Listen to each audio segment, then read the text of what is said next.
The sound of laughter echoed from behind the bleachers. It wasn't the kind of laughter that spread joy, but the cruel, sharp kind that pierced through the heart. Emma, the new girl at Lincoln High, stood frozen in fear, clutching her torn skirt. The bullies had struck again. They thought she was weak, defenseless, and too quiet to fight back. But what no one knew was that Emma carried a past far stronger than anyone could imagine. Emma had just moved to town with her mother after her father's death.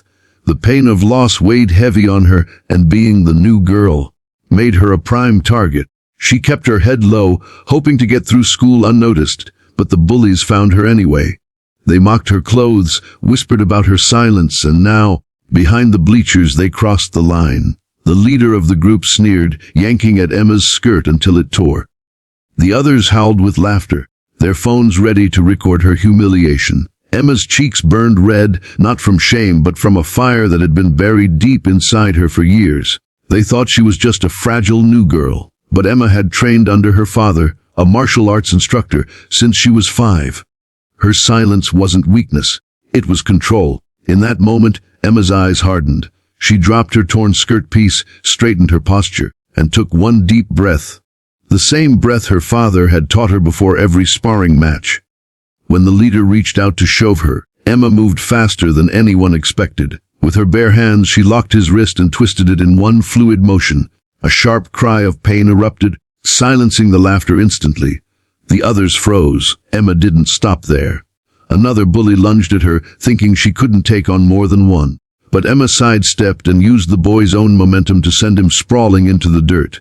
Every movement was precise, calm, and controlled. The bleachers became a stage where the new girl shattered every false assumption about her. The bullies scrambled to their feet, no longer laughing, no longer mocking. For the first time, fear danced in their eyes. Emma stood tall, breathing steadily, her hands trembling not from fear but from the adrenaline of finally standing up for herself. She didn't want to hurt them, but she wanted them to understand she wasn't their victim. News of the incident spread quickly across the school. Whispers filled the hallways. Did you hear what Emma did behind the bleachers? She fought them off with her bare hands. The bullies didn't stand a chance. For once, Emma wasn't seen as the quiet, fragile new girl. She was seen as someone powerful, someone untouchable. But Emma wasn't proud of the fight. Later that night, she sat with her mother, tears finally breaking free. I didn't want to hurt them, she whispered. I just wanted them to stop. Her mother wrapped her arms around her, smiling through her own tears. You didn't hurt them, sweetheart. You showed them what happens when they push someone too far. Your father would be proud. The bullies never bothered her again.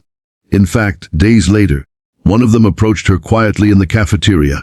I'm sorry, he muttered, unable to meet her eyes. Emma didn't respond with anger.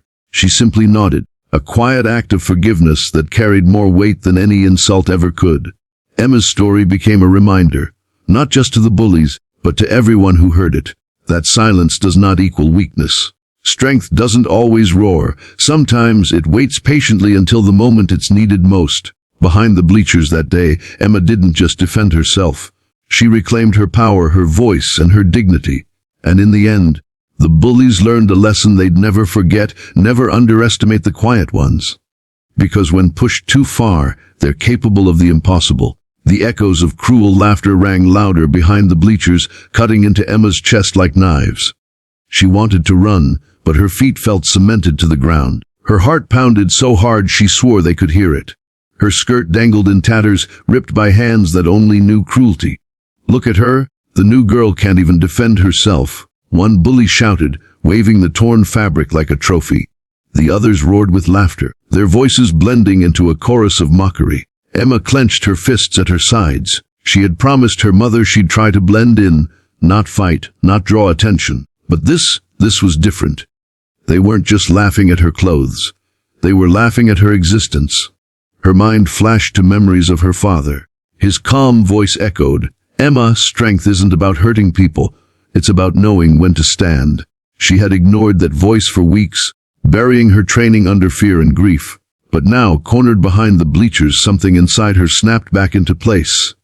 Leave me alone, Emma said quietly. Her voice shook, but it carried an edge none of them expected. The leader smirked. Or what? You'll cry on us? He shoved her shoulder. Come on, new girl. Show us what you've got. What happened next unfolded so fast that none of the bullies could process it. Emma's hand shot up, grabbing his wrist before it landed on her again. A twist, a pivot, and he was on his knees, face contorted in pain. His friends froze, their laughter dying in their throats. Stop, Emma said firmly. Her voice didn't shake this time.